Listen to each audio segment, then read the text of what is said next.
Oke ya teman-teman, mata kuliah kita hari ini adalah apa? Oke, tadi mata kuliah sebelum saya adalah mata kuliahnya dunia ya. Jadi dunia mengajar apa? Ekonomi statistik. Oke. Nah, alhamdulillah masih ingat ya. Saya kira karena sudah siang jadi lupa. Oke, sekarang saya absen dulu sebelum kita mulai perkuliahan kita pada hari ini. Yang pertama adalah Mbak Adina Nur Afifah. Oke. Mas Bagus Setio. Oke. Mas Farid Ahmadi. Oke. Mas Fitra Mulya. Oke. Mas Husni Mubarak. Oke. Yang selanjutnya Mbak Firma Noviani. Mbak Mega Setiawati.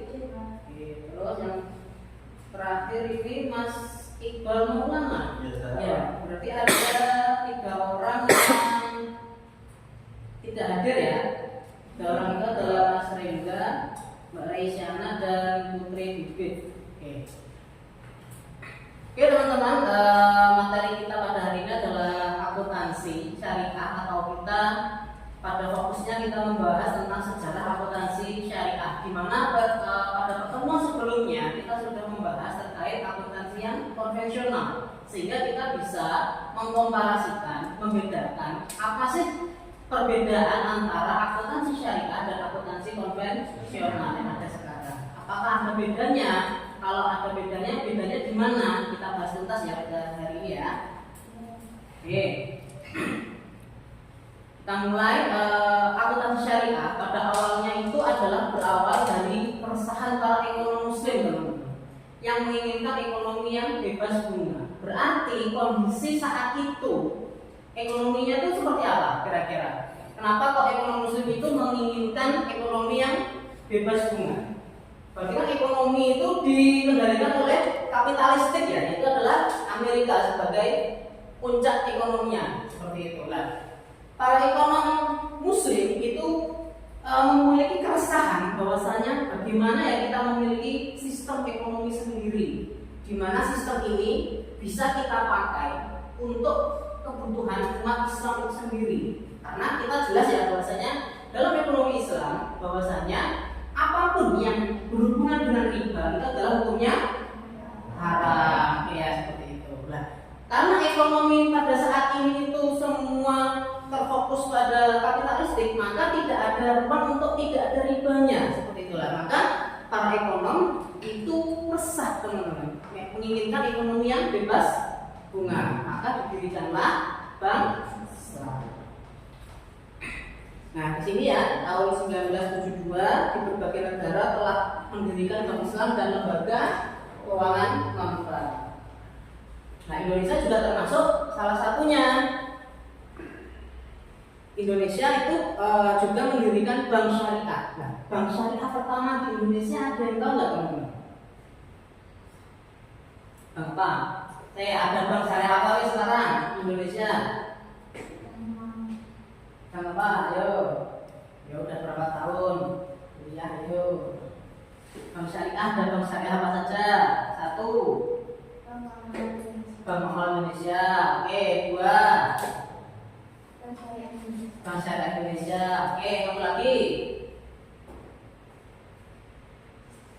Ini banyak ya. Ada Bank BTR Syariah, ada Bank Mega Syariah, BTPR Syariah, bahkan BSI atau Bank Syariah Indonesia itu sebenarnya pecahan dari beberapa bank. Yaitu adalah apa?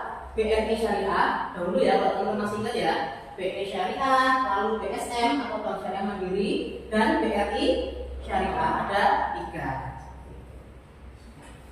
Nah ini, seiring waktu Malaysia juga membangun bank Islam mereka pada tahun 1982. Sedangkan kita di Indonesia itu tahun berapa berdirinya? 1991. Terlambat ya dari Malaysia ya. Sekali lagi ya, bahkan persaingan bank syariah saja yang dimana kita masyarakat Muslim di Indonesia itu mayoritas, itu kita kalah dengan Malaysia dalam pendirian bank syariah. Jadi bank syariah pertama di Indonesia adalah Bank Muamalah Indonesia. disusul dengan bank yang lain seperti asuransi takaful dan BPR syariah dan BMT menyusul ya. Nah, apa hubungannya perbankan syariah atau ekonomi syariah dengan akuntansi syariah, teman-teman? Ada yang tahu nggak? Ya, hubungannya apa?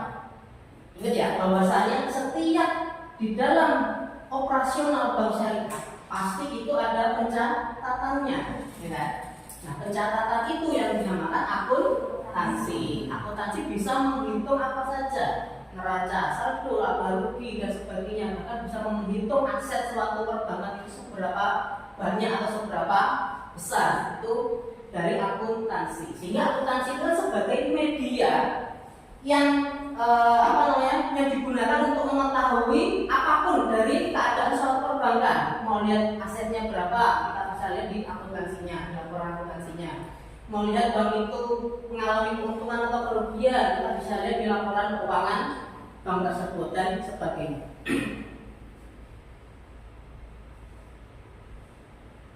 Oke, selanjutnya, nah, dasar pentingnya akuntansi syariah. Seberapa penting sih kita harus belajar akuntansi syariah? Kita kan mungkin berpikir ya, sebenarnya apa ya kehidupan syariah akuntansi? Nah, teman-teman harus ingat, kita menghitung uang setiap hari, kita ibaratnya menghemat pengeluaran setiap bulan. Bagaimana caranya setiap bulan itu kita harus ada sisa. Itu kan secara tidak sadar dalam bawah sadar teman-teman sudah melakukan apa yang namanya kegiatan menghitung akuntansi. Gimana berapa aset kita di bulan ini, lalu bagaimana caranya kita di akhir bulan asetnya tetap ada, dan di bulan berikutnya kita diberikan aset tambahan dari siapa? Orang tua. Siapa masalah lain yang mau ngasih aset ke kita? Kondisinya kalau belum bekerja ya kan ya. Kalau belum bekerja kan kita setiap bulan pasti menerima uang saku ya. Uang saku itu kan kalau kita prinsipnya adalah hemat bisa menabung, berarti kan gimana caranya di setiap bulan itu kita menyisihkan sebagian uang kita kan. Nah, nanti ketika di akhir bulan ada sisa dan di bulan berikutnya itu orang tua kita memberikan uang kita lagi, berarti kondisi aset kita di bulan berikutnya dengan bulan sebelumnya itu lebih banyak, lebih sedikit atau sama saja?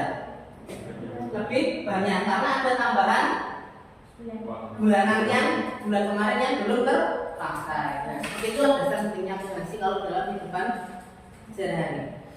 Lalu kalau bahwasanya Allah telah menggariskan secara tegas itu dalam perintah akuntansi ya di ayat apa lah ini dia. Kita baca ya, kita sampai pertengahan saja. Ya ayyuhalladzina amanu idza tadayantum bidainin ila ajalin musamma faqtuhu ila akhirih. Nah, supaya bisa teman-teman bisa baca dong. Bisa kan? Nah, kita lihat artinya saja. Nah, nanti teman-teman kalau misalnya ingin tahu lebih lanjut tafsirnya dan sebagainya, monggo teman-teman bisa membaca di Al-Qur'an. Nah, kita baca pengertiannya saja. Nah, oke. Wahai orang-orang yang beriman, apabila kamu bermuamalah itu apa nih? Melaksanakan kegiatan ekonomian apapun itu namanya bermuamalah. Muamalah itu adalah kalau yang kehidupan sehari-hari kita berekonomi, bersosialisasi itu namanya muamalah. Tapi kalau hubungan kita dengan Allah itu adalah ibadah. Ya, ibadah itu sifatnya vertikal, muamalah sifatnya horizontal. Oke. Apabila kamu bermuamalah tidak secara tunai untuk waktu yang ditentukan, hendaklah kamu menuliskannya. Dan hendaklah seseorang penulis di antara kamu menuliskan dengan benar. Dan janganlah penulis enggan menuliskannya sebagaimana Allah mengajarkannya. Maka hendaklah ia menulis dan hendaklah orang yang berhutang itu mengimlakkan. Dan hendaklah bertakwa pada Allah dan Tuhannya, dan janganlah ia mengurangi sedikit pun daripada hutangnya ilahi. Nah, artinya apa? Bahwasanya Allah sudah menekankan kalau kita bermuamalah tidak secara tunai, maka kita harus mencatat, menulis. Kita mempunyai atau kita berhutang ke orang lain, maka kita berdua yang berhutang ataupun yang memberikan hutang itu harus sama-sama mencatat. Oh, bahwasannya tanggal sekian saya meminjamkan uang saya ke si B. Si B juga situ. Saya diberikan pinjaman oleh si A, sehingga ada dua bukti itu. Sehingga ketika salah satu mengklaim, loh saya nggak pernah hutang tuh. Nah, ada buktinya loh. Ini loh di tanggal segini saya loh pernah menghutangi kamu, masa kamu lupa? Itulah gunanya menuliskan atau mencatat. Itulah esensi dari akuntansi. Nah, oke, kembali ke akuntansi syariah. Di dalam pembuatan akuntansi syariah itu ada dilema dari para ekonom, teman-teman. Coba kita telah dilemanya siapa sih sebenarnya? Nah, tidak dapat dipungkiri ilmu pengetahuan yang berkembang saat ini tidak luput dari dominasi nilai-nilai barat. Setuju atau enggak? Setuju ya. Sistem bank saat ini semuanya mengadopsi teori barat semuanya.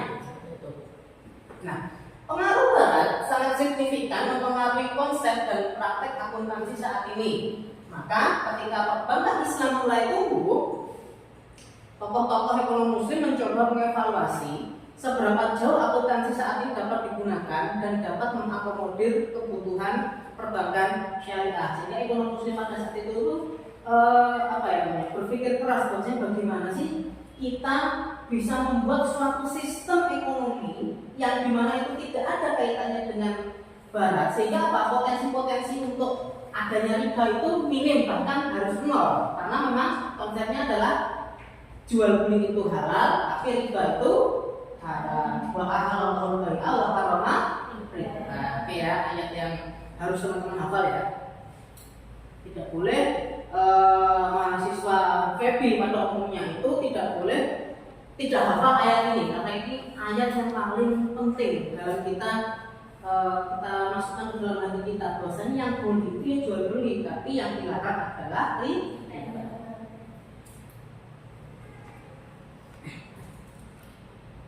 Oke, pada akhirnya keputusan dalam pengambilan keputusan untuk memilih sistem akuntansi seperti apa yang bisa kita pakai itu adalah para ekonom membaginya kepada dua macam analisa. Jadi ekonom muslim itu menganalisa kita pakai cara apa ya. Nah, yang pertama itu adalah, sudah baca, paham nggak? Ada yang bisa menjelaskan terlebih dahulu guys? Nah, ini udah ada loh jawabannya, tinggal teman-teman membaca saja, tapi diterjemahkan. Mas Farid, tahu nggak? Pasti dosen bahasa Inggrisnya dulu pinter dong ya? Oh ya. Pasti dosen bahasa Inggrisnya menjelaskan semuanya dong ya? Ya, masa enggak? Oke ya, intinya kita artikan saja bahwasanya prinsip yang pertama itu adalah benar-benar kita membuat sistem dari awal, teman-teman.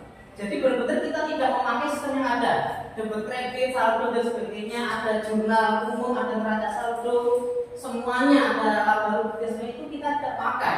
Kita membuat sistem yang baru, benar-benar fresh, dan tidak ada hubungannya dengan akuntansi pada saat ini. Itu esensi yang pertama.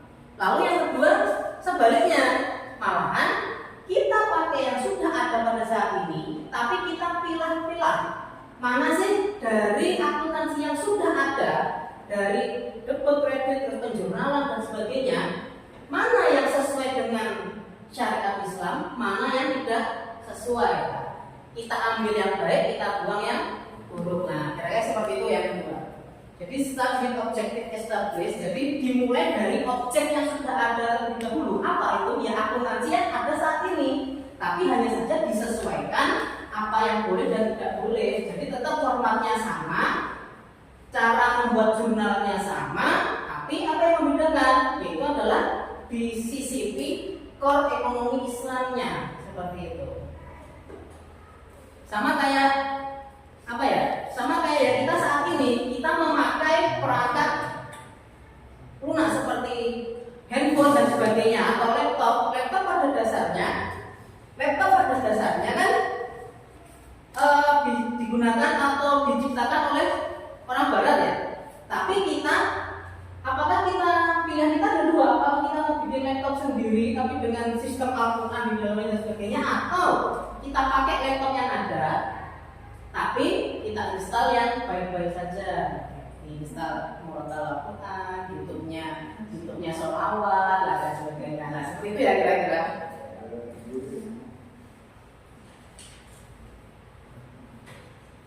Oke, tadi ini sudah. Nah, lalu yang terakhir teman-teman ya, sepertinya untuk menuju ke akhir ini kita tidak cukup waktu. Kita akan sambung di minggu depan, tapi kita akan selesaikan dulu yang namanya bagaimana cara menghitung dalam akuntansi syariah. Oke, ini materi terakhir ya.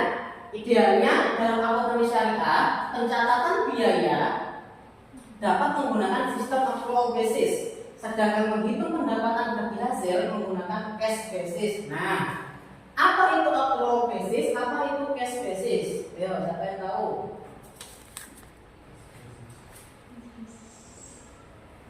Tangan, waduh, sepertinya lupa. Oke, saya terangkan sekali lagi ya, bahwasanya cash basis itu adalah pencatatan keuangan di mana ketika kita mengeluarkan uang, mengeluarkan cash atau mengeluarkan apapun secara saat itu baru dihitung, dicatat.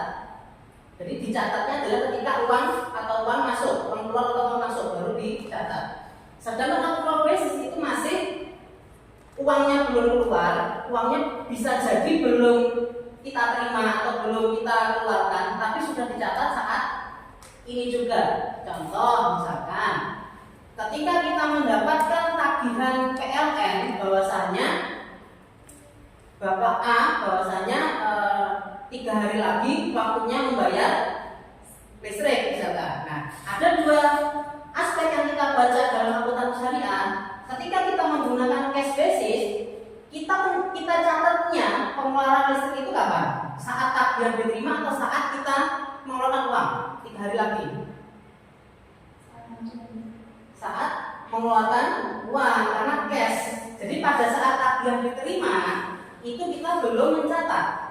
Tapi ketika 3 hari lagi, ketika kita sudah diberikan jatah 3 hari lagi bayar listrik, oke, berarti 3 hari lagi baru kita catat ada pengeluaran biaya listrik. Nah, tapi kalau accrual basis itu udah tagihan keluar, tagihan masuk, kita langsung catat saat itu juga, walaupun uangnya baru dikeluarkan 3 hari lagi.